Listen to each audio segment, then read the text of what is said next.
right. Again, this is Latter-day Saints podcast, Brandon Lawrence, and I'm joined with Brendan Murphy. And our next guest today legitimately belongs to this small group of players that I never thought we'd be able to chat with and catch up with. He's a natural-born conversationalist. I think he's a top 10 character in Survivor history. He's the author of one of the more notorious moves in Survivor history. He's an actor, a writer. He's a loving and devoted husband, as well as a champion for the cure of ALS. And most importantly, his middle name is Lindsay. So welcome, Jonathon Penner. Thank you. Tell me why Thank you. Why is Lindsay important? Besides that, it's my middle name. I thought it was interesting. I don't know anybody, a male with a middle name Lindsay. Yes. I don't know why my parents picked that. I guess they thought it was classy or something. They were so wrong. How wrong could they be? Well, it shaped who you are today. Lindsay Penner. Yes, it shaped who I am today. Jonathan, all right, guys, let's talk. Tell me what's on your mind. Well, let's go through how the last couple of weeks went. We were supposed to talk a couple of weeks ago, and you got sick, man. How are you feeling? I had COVID, man. Yeah. I thought you tested negative. Okay. No, he tested positive. Yes, I tested positive, and my son, my child, my son Ava Cooper, and Cooper's girlfriend Sky all tested positive, which turned out, and we were very lucky that it wasn't a big deal for us. Luckily, it was a headache and a day or two of napping and stuff, a little bit of a dry cough. So that was very, very fortunate. What was quite hard in my particular household is that my wife, is sick here at home, and I couldn't care for her, right? So while I was quarantined, that all fell to my son. None of the nurses could come in. I had to find other nurses. It was a whole thing. But and then my son got sick while I got well, so I took care of my son. So it was like juggling cats in my house. But luckily, my wife, who is very, very vulnerable and is on a ventilator, did not get COVID. Amazingly, we were able to keep COVID away from her. And so, we've all come through it, and she's okay, and we're okay, and now finally we're talking weeks later. Yeah, it almost puts you in a better position now, knowing that, fortunately, hopefully you have the immunities built up that now she's safe because you're her immediate bubble. Yes, that's right. One never thinks when something shitty happens that it's at the end of it, you're going to say, like, in some ways that was like a really good thing, that maybe that was the best thing that could have happened. And that's always a good lesson to learn. Even when the crap is pouring down on your head, if you can say, I know it sucks, but this may turn out to be actually somehow we're going to find out this was the best thing that could have happened. So absolutely, definitely silver lining. My grandmother actually had ALS when I was in my early 20s, and so it was.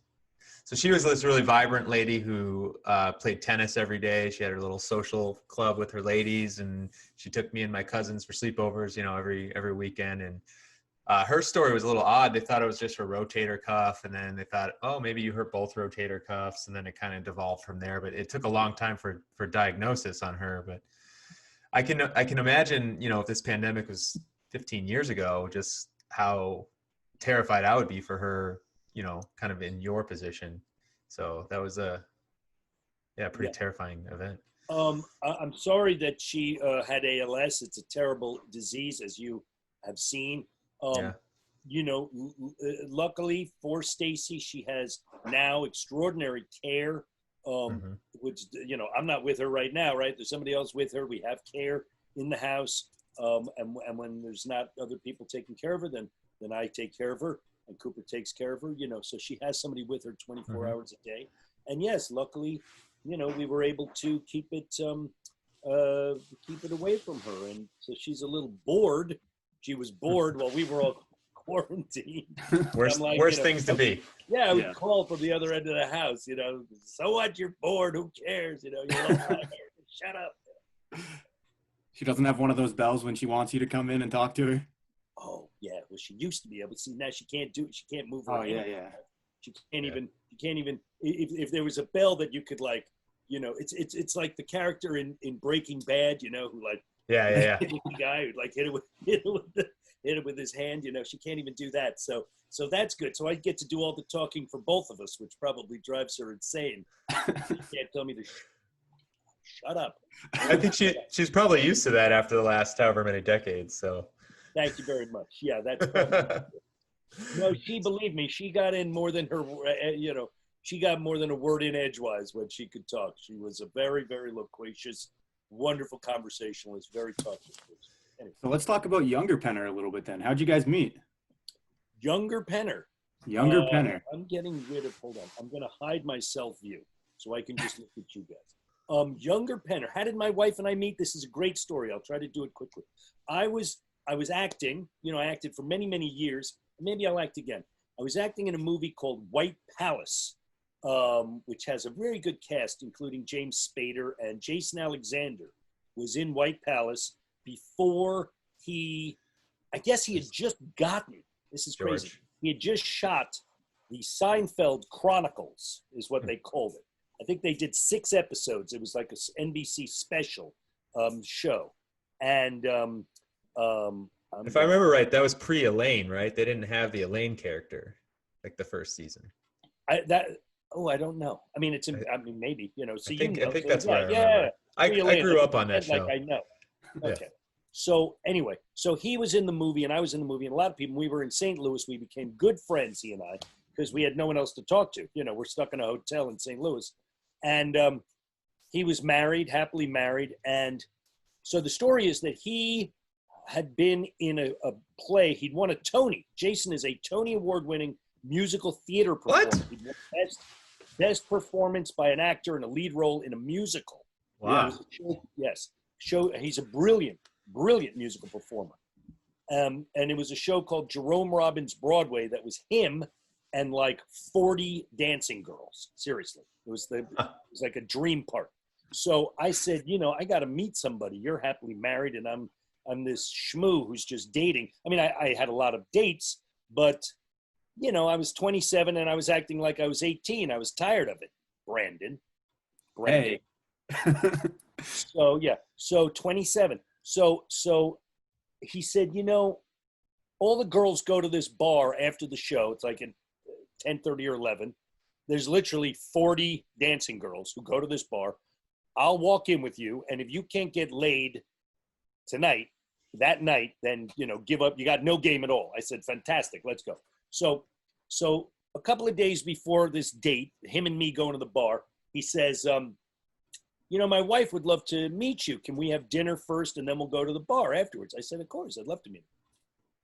So then, like the night before, maybe 2 nights before, he says, I feel a little uncomfortable leaving my wife alone at the restaurant when we go to the bar. Her cousin, who's her writing partner, can I invite her? And the 2 of them will go off. They'll go to a movie or they'll do whatever, and then we'll go do our thing. And I'm like, of course, the more the merrier.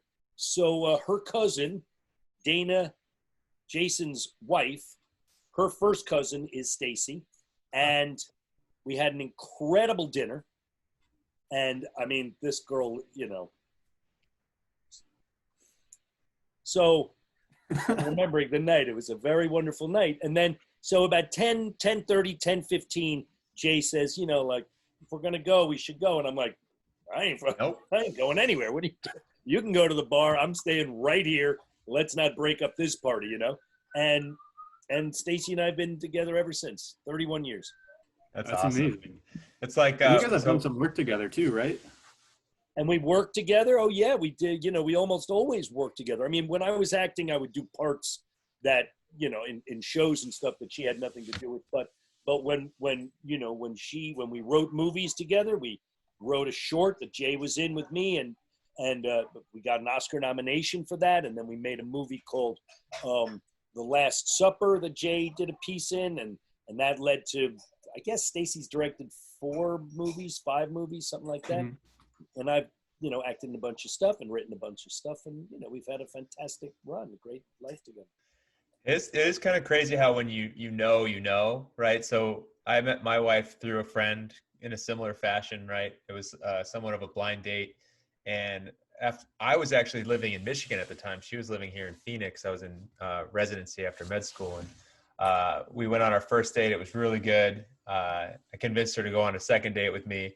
And at the time I'm like, hey, I'm in if you want to do this long distance. I think this is it. And she goes, oh, yeah, I don't think we should date. just broke my heart right at the end of the date.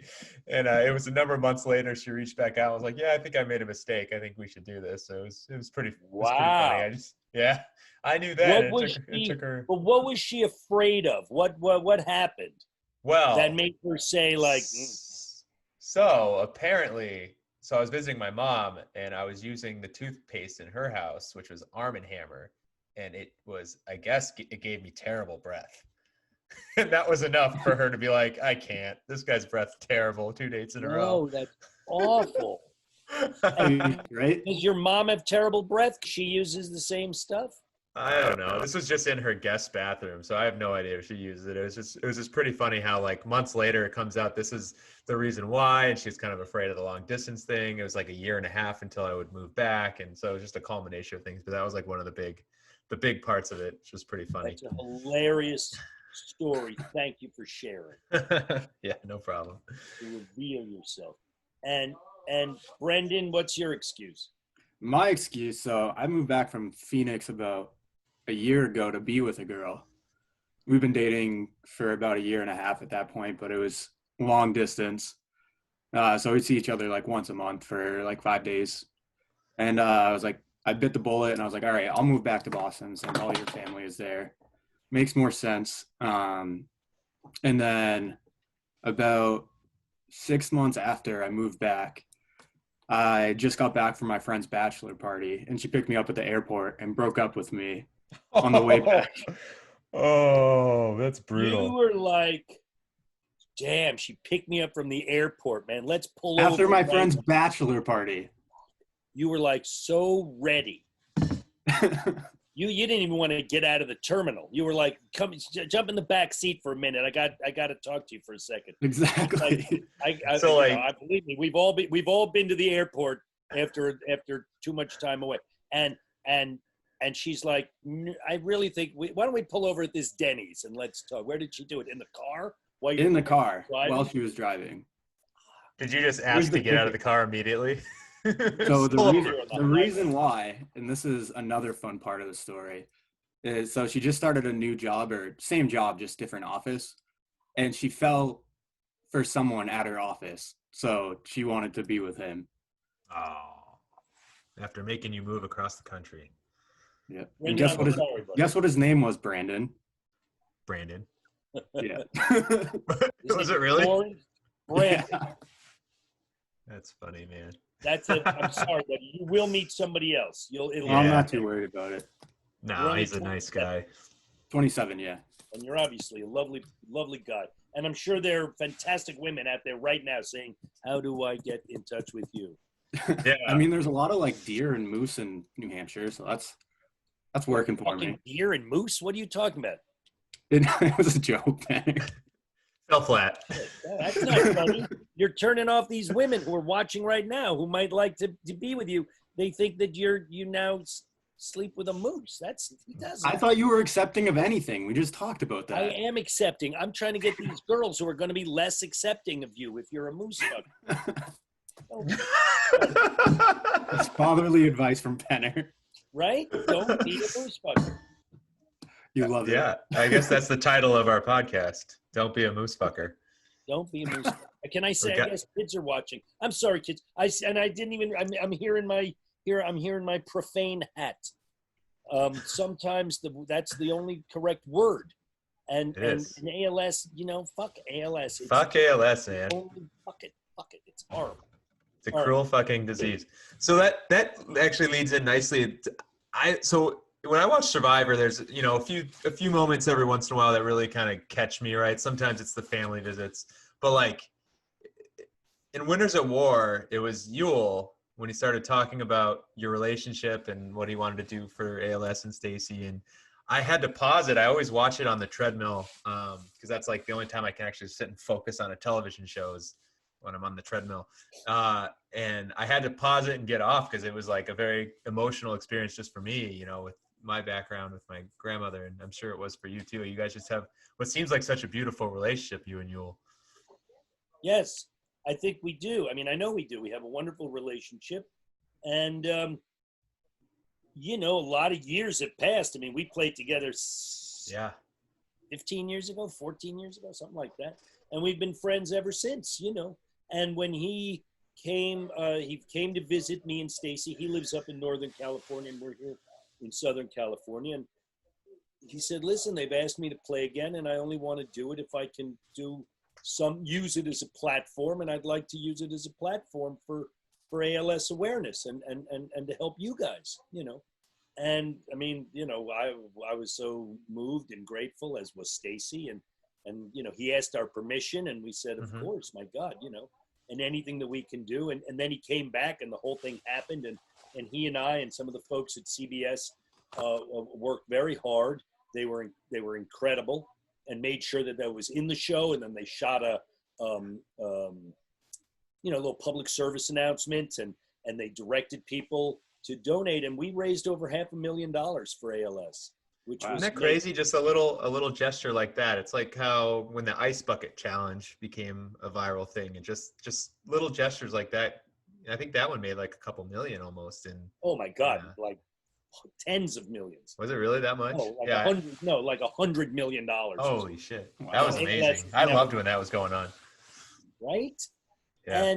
And no, but I mean, the Survivor Nation, you guys, everybody was just incredible, and you know, just dug down. And that was just as the COVID was starting. I mean, literally like a week after the first lockdown, or within a week of it, or something. And Yul was like, you know, we couldn't have picked the worst time to do it. And I said, there's never a good time to do this, and people will give what they can. I mean, you know, ALS doesn't sleep, and people's generosity doesn't stop, and people gave, you know, $5, $6, $10 at a time. It was amazing. We got hundreds and hundreds and hundreds of people making donations. It was beautiful and really meaningful, you know, because a lot of the ALS work is done on a donation basis, you know. Right. Yeah. Yeah. It was. Were you guys like back to Yule, like immediately friends after the game? Because you guys had a pretty interesting, you know, in-game relationship. How did that blossom afterwards? He was really, yes, we became good friends, you know. And look, we can talk about all the shit that happened at the end of the game, right? You know, I should have driven a harder bargain with him. I should have said, I will come over with you guys if you take me to the final 3, or at the very least the final 5, right? Which I did not say to him. I would have made him, and he would have been good for that. He would have. Oh yeah, he would his word. But I didn't, you know, I didn't think about it. I didn't say it to him. I wanted to move over to him. After I said to Adam, like, well, what if he has the idol? He doesn't have it. He doesn't have the idol. You're crazy. I'm like, all right, I can't work with these people, you know.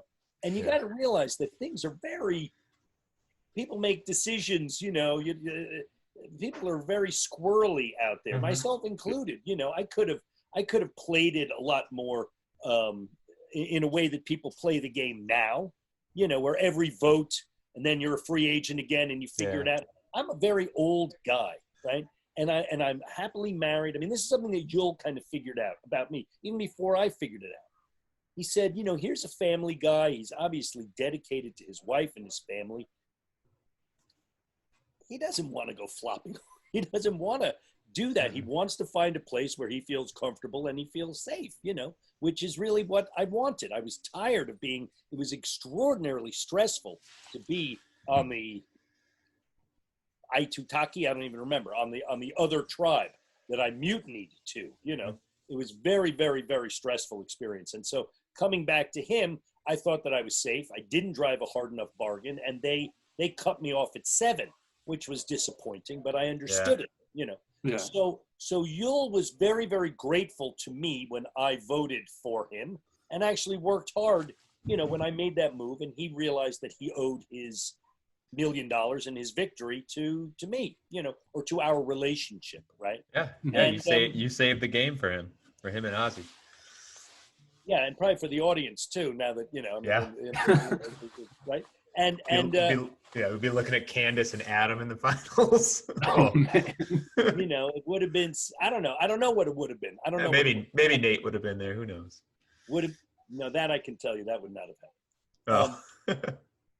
Anyway, so he and I stayed friends, and I went to his wedding, and we've been in touch and been good friends for 15 years, which is fantastic. That's awesome.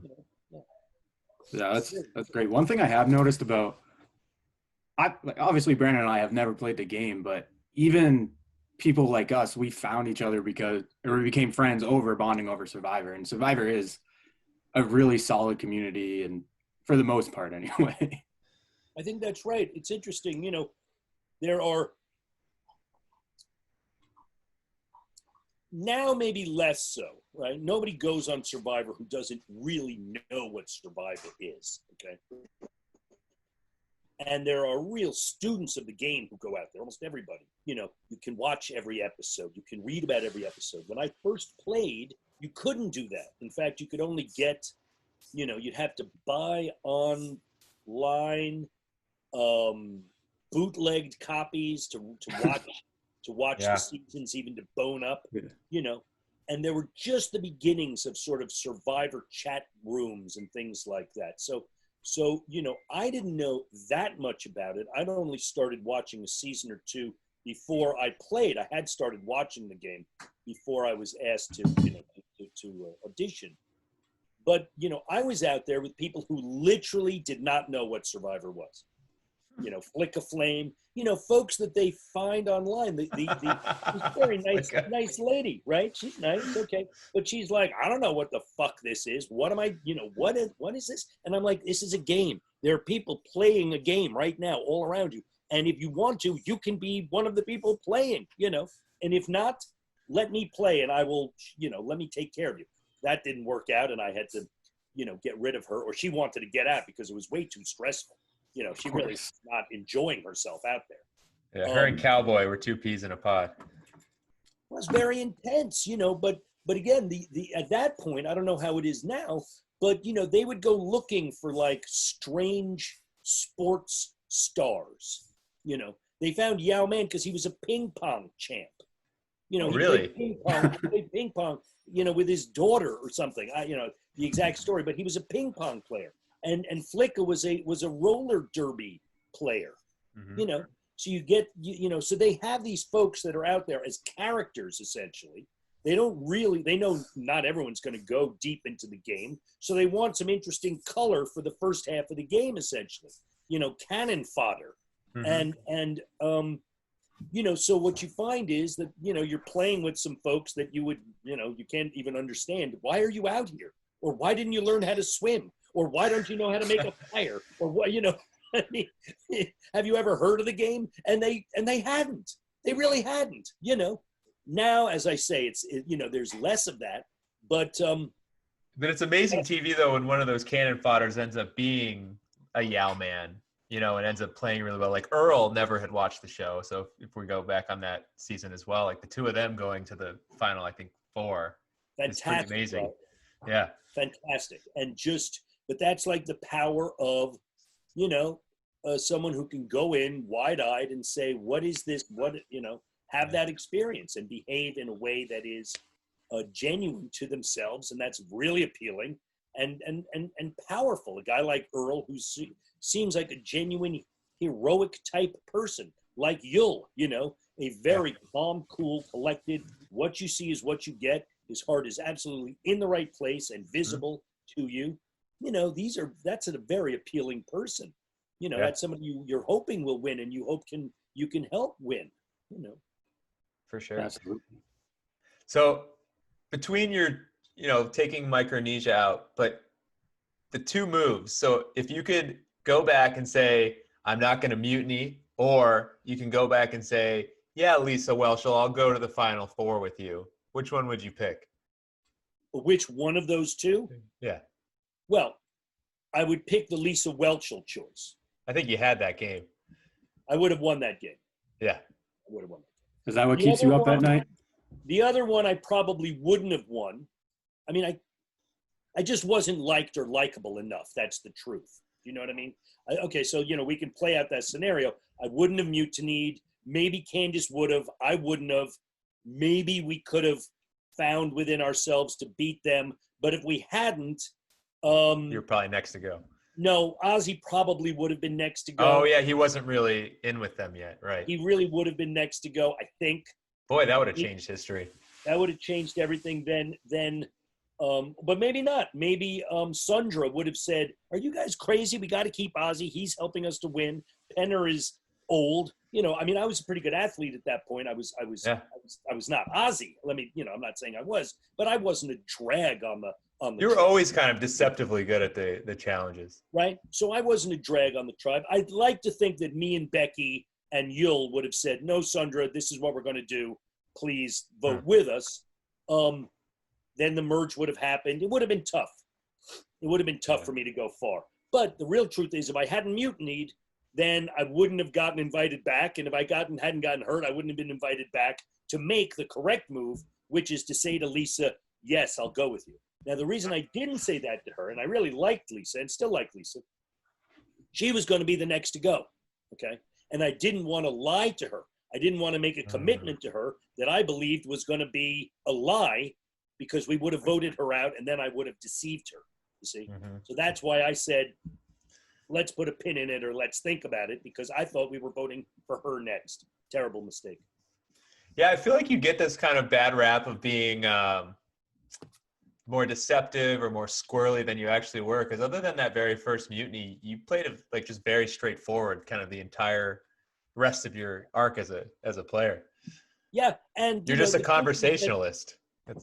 Well, I mutinied because I didn't want to mutiny, and it was like, this fast, right?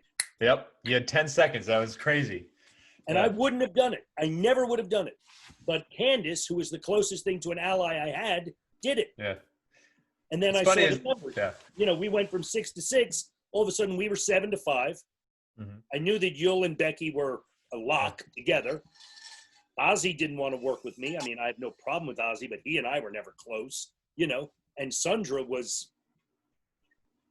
just a tail of a comet. I like Sundra, nothing against her, but she was not playing. She's one of these people that had no business being out there as a player. She was out there, Right. Because I think she was an actress or something. Yeah. I mean, they asked her to go out and she said, "Sure, I'll go out." And she had fun and she did well, right? She went to the final 4, I think. More power to her, but not by making any moves of her own, Lost in that epic fire making competition. Oh, that was hilarious, So I watched my life pass before my eyes, and I said, okay, I've got to go with Candace. She's the person that, I thought I was going out of loyalty, right, to her. It was very stupid, of course, but, I had 3 seconds and I made the move. Immediately regretted it, knew I'd shot myself in the foot, had played so deliberately up to that point, and then in one moment of impulse, fucked myself up. I was very, very sad and very mad at myself. And then I had to. You could see the regret on your face, like immediately. What did I just do? What did I just do? But I don't know. I think my chance for winning the game was blown when Candace stepped off the mat. I really do. But again, I we've talked for so much longer than I could have thought about it when it was happening. Yeah, no, 10 seconds. What's funny is if it was any shorter, you wouldn't have done it. Because you right at 10 is when you. If it was 5 seconds, you would have never done it. 1 second before it was over. Yeah. And Yul, the funny thing is, Yul has said, if we'd had 5 more seconds, I would have said, let's all go. We'll just do a merge right now. Force Jeff's hand. Force Jeff's hand. We all mutiny, and now we're all on the same tribe, right? But he didn't think of that until 10 seconds later either. So the whole game got blown up, and then the hardest part of the game, which was also in some ways the most fun part of the game, because I really had to dig deep and figure out what the hell I was going to do to stay alive, and magically was able to stay alive because I was so out of the running. It was so clear that I couldn't win. They were like, we don't have to vote for him now. We don't have to vote for him now. I think they turned on Brad next or something, if I remember They voted for Brad. Yeah. But this shows that, you get stuck in a mindset. They should have kept Brad. And he was like, what the fuck are you voting for me for? Yeah. Same with that wonderful woman. I'm sorry, I forget her name. She's going to be so mad if she's this. Jenny Guzman Bay, who is, great. And, she's like, you fuckers, why, what? You voted Yeah. for me and you kept this guy and you kept. Because she was like the victim of the back-to-back vote-offs, I think. She was the second one. Yeah. Pissed. And Yeah. deservedly so, you know. And all I could do was be like, oh, it's like, you know. That's pretty funny, man. Another win Are for you- Penner. are you still a fan of the show, or do you only watch 40 because Yule? No, I watch it. But you know what? If you asked me who won 39, I probably couldn't tell you. Yeah. Who won 39? Tommy? Tommy. The tall redhead guy. Yeah, the teacher. Tommy Right, Sheehan. Tommy. Teaching time with Tommy. Yeah. Yeah, forgettable season. That's not a favorite among these parts. No, I mean, you know, but again, I do watch, maybe not religiously, but it's still the best show. I mean, it's a great show. It's a great show, and it works on so many universal levels, you know. And now it's working in its own meta way, you know. I mean, Probst and that team are absolutely brilliant. You know, my hat has always been off to them. He makes hosting look easy, but he's now the big kahuna as a producer too, and he's really kept the thing vital and alive, you know. Yeah, for sure. So I don't want to ask you if you'd ever go back to Survivor, but before we really started talking, you mentioned, kind of hinted at, maybe you'll act again. Is there any projects that you're currently working on that you're excited about, or anything you have on the back burner? As an actor, director, writer. Yeah. Oh yeah, I mean, I've always got a bunch of stuff. You know, COVID is weird. Yeah, there's a bunch of different things. I mean, I don't want to talk about it because somebody's going to be like, "What happened to the thing that you were talking about?" You know. Yeah, I'm curiously taking notes over here. You know, something else is going to happen. No, you know, I've got a bunch of scary movies that I'm working on. I've got a big genre comedy genre movie that's either the smartest, funnest thing I've ever done or the absolute stupidest. And it's a matter of it's such a thin line of that in comedy. You know, it really may be over the line. It's so insane. But it's an idea, it's a genre idea that I can't believe no one has ever kind of thought of. And it's a question of am I doing the idea, am I servicing the idea with, you know, am I doing it justice? And I'm sorry, I don't mean to be coy, but No. Yeah. What's funny is my wife has always been, you know, creative. She did theater and actually tried to do that in New York too. And I've always done, you know, dabbled in writing too. So we're actually, the two of us have combined, and we're actually in the midst of writing either a book or a screenplay that I'd like to tell you about off air, because there's a really cool idea she had that afterwards I'll tell you. Well, you're not sure if it's going to be a book or if it's going to be a screenplay? We're still developing it. I've written books before. She's never done that. So like, really? Yeah, nothing that I've tried publishing, just things I did for myself and friends. And so like I'm more familiar with that, but she's more, you know, familiar with kind of playwrights and scripts and stuff like that. So we're still developing all the characters and some of the plot. Fun. It is fun, you know. It's a lot of fun, yeah. Yeah. And I'm working on I actually worked hard on the on that horror presentation that I did. Yeah, let's go into that. That brought us all together. So that wasn't really acting. That was more presenting. I don't know what you call it. I mean, that was me just talking like I'm doing now, but it was me talking about a subject that I knew a lot about, and no one interrupted me. So it was kind of a performance, you know. And I'm actually thinking about doing another, not horror movie based thing, but another kind of one-man show that I'll either do here online, or I'll actually take it on a tour, and I may take it around.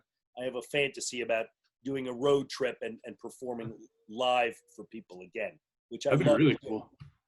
Yeah, so Brendon, what he did, he went through kind of the history of the horror genre in like this, was it NYU, right, that put it on? Uh-huh. Yeah, NYU LA, yeah. Yeah, they had put it on, kind of supported him doing it. And he went through a bunch of different clips and slides of kind of the evolution of the horror genre and kind of what makes horror and scary. And it was really cool, because I've always been a huge horror fan, and I don't really know kind of the past of it. So it was interesting learning that from him. So I had a fun hour and a half or so. Good, yeah. Check it out. It's on YouTube. I have a YouTube channel that I created. My daughter created just so we could start with this thing, so people could see it if they want. And, you know, folks, check it out. Go to Jonathon Penner on YouTube, and it's called The Sacred and the Scared. And if you have an hour, it's a fun way to spend an hour. You put it up on your machine, you get some popcorn, and you'll listen to me. If I haven't bored you now in the last 45 minutes, then I won't bore you talking about scary movies, which I actually know. I know this much about most things, and I know that much about scary movies. How So I guess that's homework now. has that always been like your interest within the film genre in general, or is that just something you just recently picked up? Or something I actually talk about a little bit in it is that a lot of kids, some kids get interested in monsters. They love monsters. I mean, the most popular holiday in America is Halloween, and people love to dress up, and they not only love scary, spooky stuff, but they love monsters, and they really identify with them. And I talk at length about why that is, and what it is about the monstrous and the other, and the character that's both very powerful and scary, but also in a lot of ways a victim, his or herself, are often hated, reviled. People are scared of them just because of how they look or how they act. They can't help themselves. So there's a lot of sort of deep stuff for kids to empathize with monsters. And I was one of those kids. But I also, and this is also true of a lot of guys that I know, at least guys of my age and older. I don't know what you guys got into. I think for my kids' generation, and my son is a little younger than you, Brendon, he's 25. He was like a Pokemon guy. And, when he was 7 or 8, he knew every Pokemon and all their powers and all their, he knew all this stuff. And in my generation, some kids were like baseball fans, Yeah. Or you hear about kids who they love trains, and they knew every train, and they could tell you the train schedule of all of England, And I got into... I was a dinosaur kid. Yeah, right? Yeah. And it's just like some way of cataloging the world. You understand that there's sort of stuff that you can know, this silo that you can fill up for yourself. And there's always a lot of books and pictures and videos about your particular interest. Girls traditionally, they like horses, or they like, I don't know what. So I liked monsters and scary movies, and I started a lifetime love affair with them.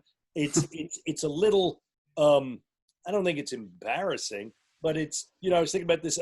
Cooper, my son, and I were just talking. I said, have I not grown up at all?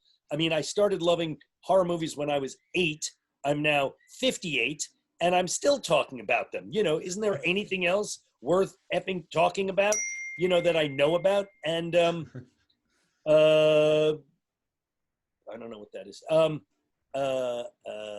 Anyway, that's my story. I think, so what was the movie when you were 8 years old? Do you remember? Well, interestingly, my parents wouldn't let me see scary movies, right? Mm-hmm. They certainly wouldn't let me go to the theater to see them. So, you'd have like Saturday night, there'd be Chiller or Creature Features or whatever, old scary movies. So I would watch them. But the truth is that I read about many more of the movies that I got to see, and I was able to, there'd be one picture of, Dracula, and there'd be a little, 2 sentences about what the movie was about. So I would fill in all the blanks. And the movies that I imagined in my head were always much better than the movies when I actually wound up seeing the movies. They were cheap and crappy, most of them. That's the truth. Most movies stink. And I guess I got into, again, monsters. I love The Mummy. I love Frankenstein, Frankenstein's monster, Boris Karloff. These are names that may or may not mean anything to you, but these were big genre stars once upon a time. Boris Karloff, Bela Lugosi, Lon Chaney. Do these names mean anything to either one of you? Tell the truth. Not really. No, that's cool. But what would happen is these actors, who were toiling as actors, trying to get a break, and they'd get a break by playing one of these characters, and then forever they were identified, and they were like monster guys, and they were never taken as seriously as they might have been. They were grateful for having a career in the movies as a monster guy, but they were not Clark Gable, they were not Cary Grant, who you maybe have you heard of Clark Gable or Cary Grant? Yes. I know who Clark Gable is. Yeah. Yes. Okay. So anyway, So it's kind of like the bit. I know too much trivial shit. The Monster Guys is kind of like the bit comedic actor nowadays. Like when you have like a Napoleon Dynamite, like you can't really see that guy in any other role. Now? Where is Right. John? Yeah. Exactly. Like, has he been in a movie where's since Pauly like Shore? yeah. Yeah. Michael Cera. I loved him. Michael Cera was a star. There was that year, right? With what's his name saves the world, Samuel Scott Adams. Pilgrim or Scott Pilgrim. Yeah, it was Scott Pilgrim, wasn't it? Yeah, and I loved him in Arrested. I remember you were in an episode of Arrested Development. That's like my favorite comedy. That and The Office. Oh my God! I read for the magician character. What's the actor's name? Job. I read for that part. Or Will Arnett. Will Arnett. See, I was not Will Arnetty enough to be Will Arnett. He plays Batman, doesn't he? He's very. But I'll tell you, man, I worked that day with Jason Bateman and Henry Winkler, and Henry Winkler, and I mean this, is the funniest person that I ever worked with. He had me literally begging him to shut up so that I could breathe because he was so funny. He was funnier when the cameras weren't rolling. I mean, he's funny. He's brilliant. Yeah, brilliant, brilliant on the show. But then they'd say, okay, cut. He's like, are you okay? Are you all right? And he knew somehow he knew how to get me, and he had me like peeing in front of this kid. It was really embarrassing. And he's like, he's gonna be okay. You're gonna be anyway. Doesn't matter. I think my favorite Henry Winkler moment from Arrested Development was when they had these photographs that were supposedly the terrain of where they were building these houses in Iraq, and he like squints at it and he just goes, "No, those are balls." it was like his testicles or something. Yeah, he just literally the nicest, funniest person that I've worked with a lot of people, very funny people. Yul is not that funny. Ozzy is not that funny. They don't strike me as funny people. Who else was funny? Dom DeLuise was peeingly funny. There was a guy named Rip Taylor who somehow got me. We had lunch together, and I literally was begging him to shut the fuck up. You are killing me. And he loved it. That's what these guys would live for. To get somebody laughing uncontrollably, it made their lives, Yeah. Yeah. So what are you watching nowadays? It's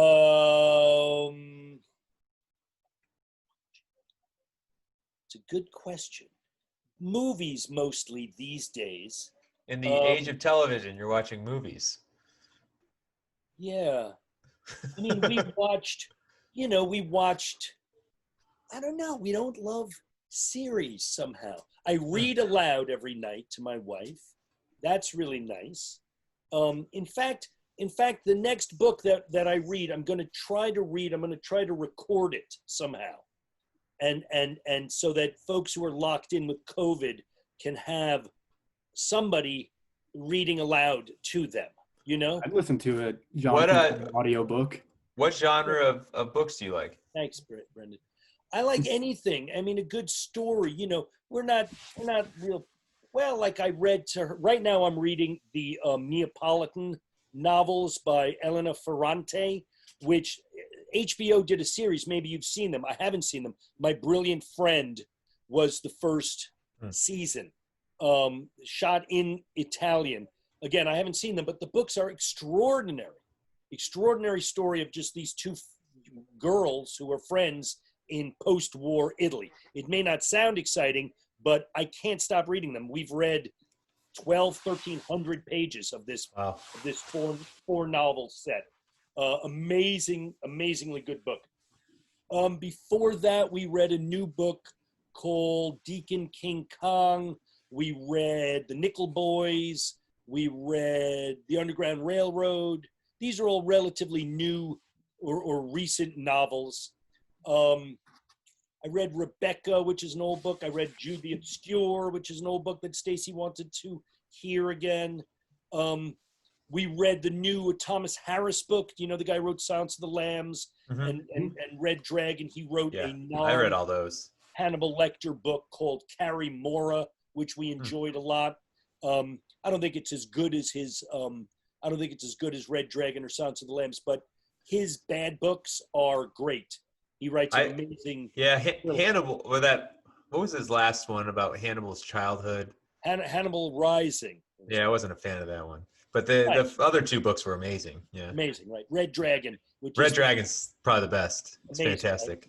Right? Yeah. Anyway, so this is a book that he wrote. So if anybody has a recommendation of a book for me to read aloud for an hour at a time or so, I would love it. And we'll just. Yeah, I've fallen pretty deep into kind of the fantasy genre.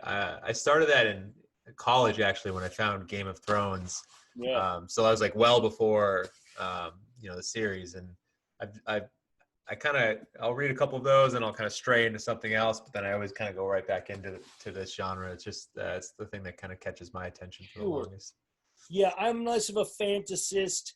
I like a horror book. I read a lot. Yeah, that's usually what I veer off to, and then come back to fantasies. Right. And I read thrillers. I sort of grew up reading thrillers, like writers who are now dead, but a guy named Donald E. Westlake who wrote The Hot Rock was a movie that anyway, and a guy named John D. McDonald wrote many books.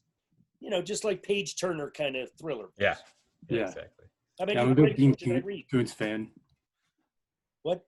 I said I'm a big Dean Koontz fan. He's one of my favorites. Dean Koontz, that kind of book. Yeah. Like you can't put it down. God damn it, I gotta go to sleep. Now I'll just read one more. Yep. Yeah, him and I kind of grew up on like Chuck Palahniuk. I'm not sure if I'm saying great. his last name. Palahniuk. Palahniuk, yeah. He wrote Fight Club and Choke and Invisible Monsters. Invisible Monsters. Survivor. Oh, yeah. So you had your own little sick childhood. Good for you. That's good. Oh yeah, of course. And now here I am. Needs that, right? Yeah. He's fantastic. My sick childhood was more like dirty books. Although it wasn't. It was old. I was older than maybe I was your age when Anne Rice had a pen name and wrote some S&M porn books about Sleeping Beauty. Did you know that? No, I didn't. I'm looking that up now. Yeah, they finally admitted that it was Anne Rice, but somehow I heard about that and I said, all right, well this I got to read, right? Because I liked Interview with a Vampire. I was a fan, so those were exciting. Yeah, I read that book, Interview with a Vampire. That's pretty good. Yeah. So this is a very far-ranging conversation. I'm very glad. Now, tell me you're an ER doctor. Let's talk about that. Enough of this. Oh yeah. ER bullshit. You're dealing with the COVID, man. This is my escapism, man. This is my escapism. Yeah, but I'm world of escapism. Bring me back to reality. Yeah, so it's really bad again in Arizona. I actually have taken some shifts off the last couple months because I developed with a friend of mine a COVID isolation device that is being held up in the FDA right now. We're supposed to have it released about 6 weeks ago that we're still waiting on this final signature. Everything's been approved to go and get this distributed, and we're just kind of waiting. What is it? Can you tell us a little bit about it? Yeah. We have a whole website. It's I'll just pull up a picture here. It's essentially kind of a like PVC plastic, like the lining of the shower curtain. Okay. Right.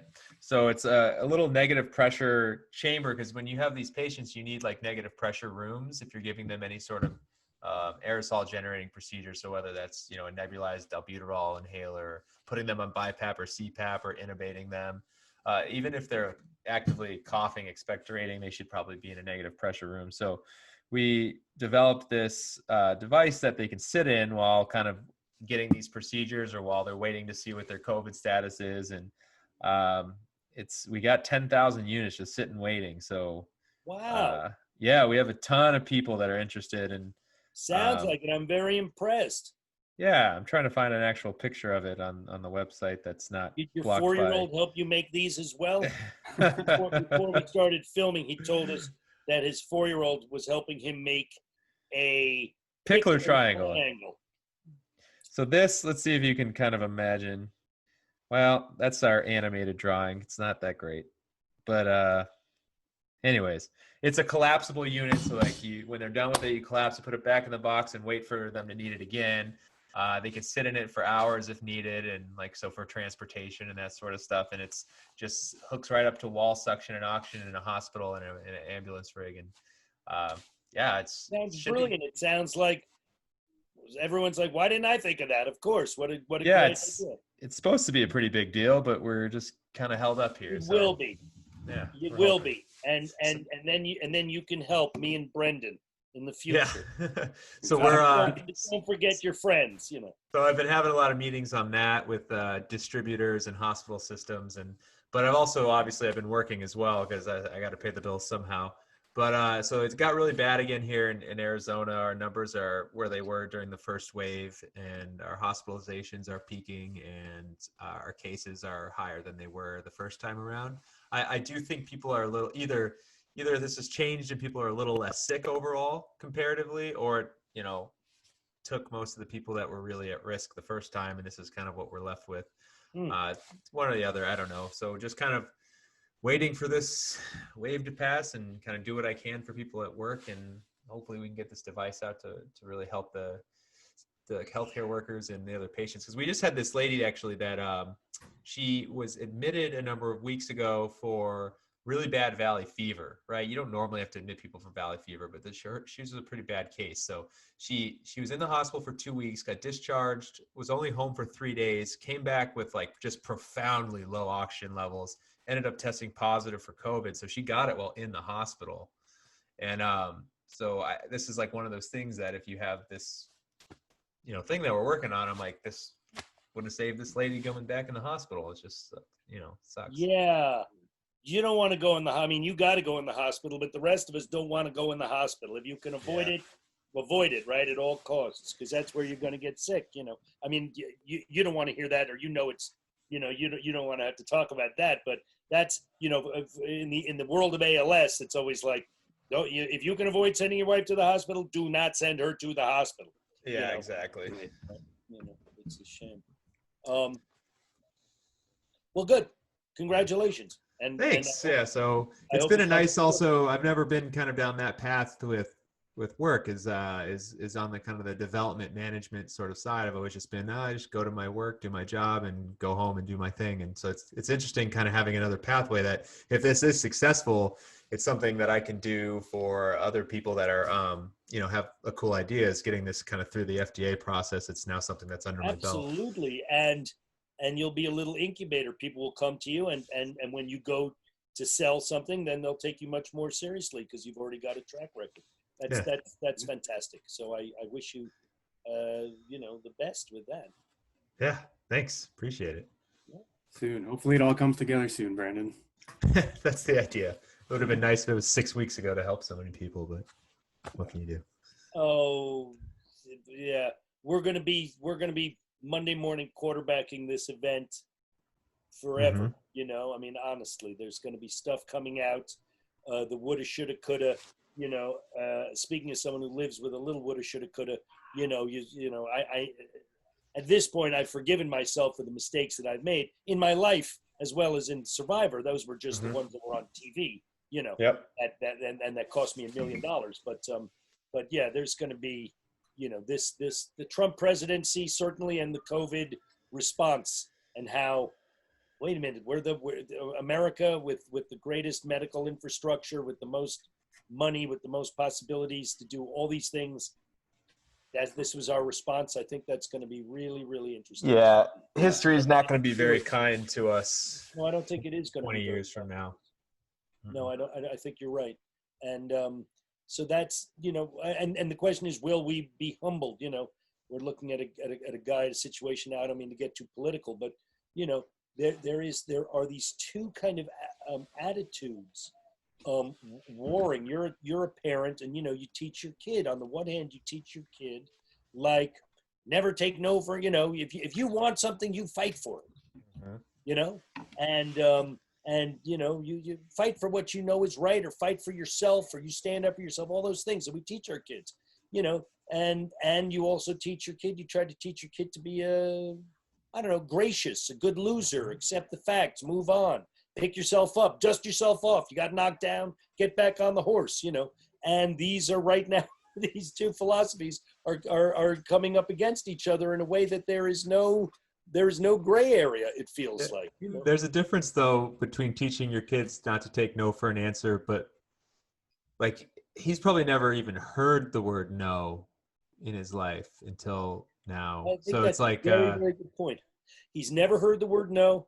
He's never lost. He went to military school or whatever and was taught like, you just don't stop. I mean, I hate to say this, but I think that his actions now are not going to help him in his sexual assault case, because he's clearly a guy who does not take no for an answer. And, she's going to say, I told him not to, to stop. And he wouldn't stop, and he clearly can't stop. And he's going to spend the rest of his life saying and honestly believing that this was stolen, he was wronged, he's been victimized, and own none of it, which I think is a shame, but that's me.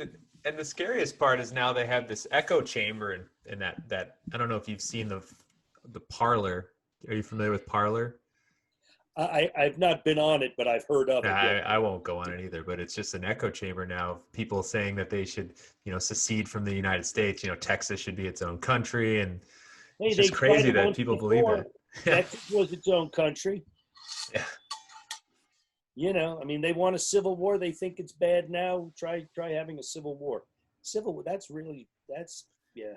So well, have you watched The Social Dilemma on Netflix? I haven't seen it. I hear it's good though. The movie's really good. That essentially it's a documentary on kind of the darkness that is social media and how that is building towards this civil war.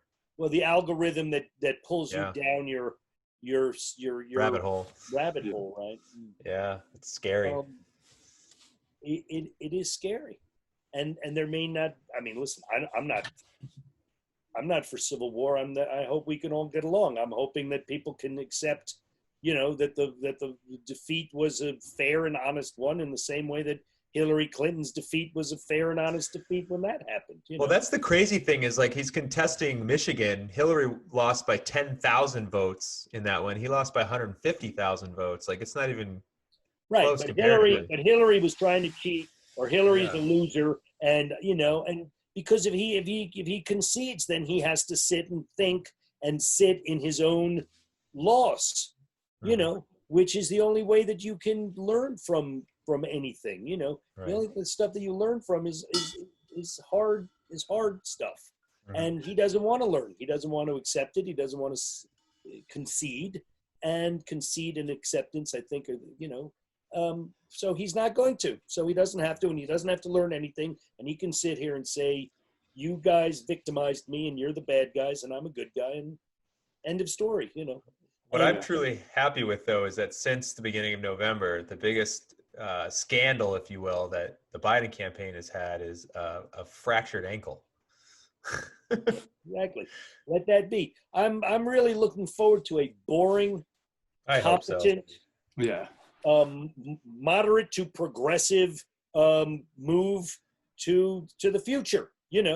I'm hoping for a moderate 4 years that helps bridge this divide, and then he's supposedly just a 4-year president, and then kind of see what happens after that, and hopefully it's not an ugly contest at that point. Yeah, I'm with you there. Like we can't go from one extreme to the other. We need that bridge of some moderate, some calm, not going to ruffle too many feathers, but still moving in a direction that would be more positive and a little bit more progressive. Right. Yeah, progressive just means let's make some progress. Yeah. That's what it means, right? And I mean, it was funny, and I'm gonna stop in 1 second, but I'll leave you with this. I'll bring it back to Survivor Force.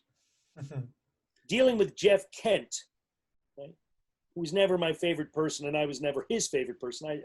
He and I never personally disliked each other because he's obviously a very smart guy. But politically, we couldn't be further. Oh man, he's super conservative. Spectrum. Yeah. And one night in Ponderosa, after we were both voted out, we still had another 8 days or 10 days or whatever, 5 days, I don't remember, of game that we were on the jury.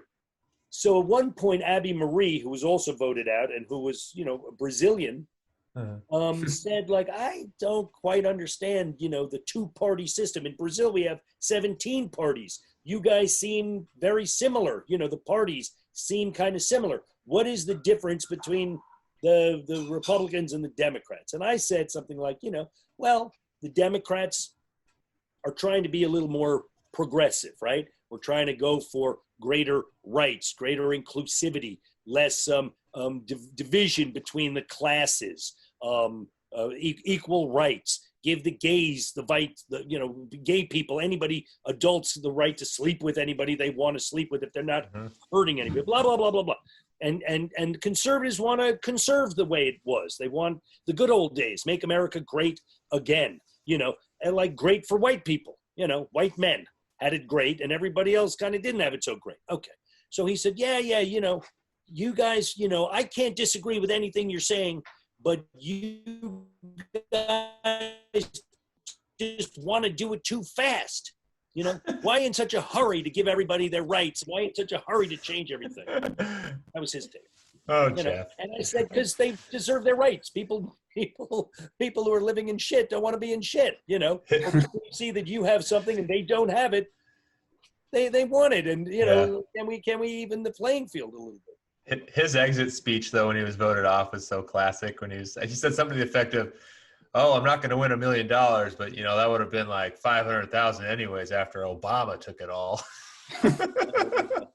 It was something. He said something like that. I thought it was yeah, funny. He's an amazing guy. He's an all right guy. Whatever. I wish. Yeah, I actually really didn't like him as a baseball player, but I kind of liked him as a survivor. Nobody did. Yeah. That's why they put him out there. He was like hated by everybody, Yeah. And I mean, he had made a decision. He obviously sat around with his buddies and he said, I'm going on Survivor. They all watched Survivor. He was a Survivor man. And they said, you can't let one of the returning players win. That's the one thing that you cannot do is let one. That was so stuck in his head.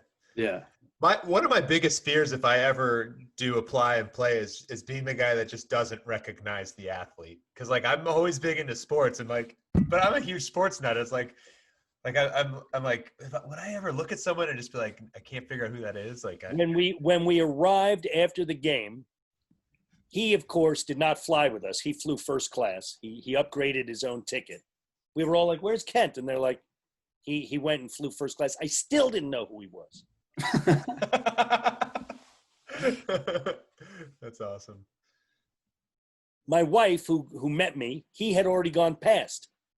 My wife said, was Jeff Kent on your plane? And I'm like, how the fuck do you know who Jeff Kent is? What do you mean? And she's like, Jeff Kent. second baseman. Jeff Kent, the second baseman on the Dodgers. You watched him hit a home run. You were there when he hit it. I'd apparently seen him hit a home run in Dodger Stadium live. That's so awesome. That's awesome. Great story. Guys, I got to go. All right, man. All right. Well, thank you so much for coming on. I do appreciate it. And we'll sign off.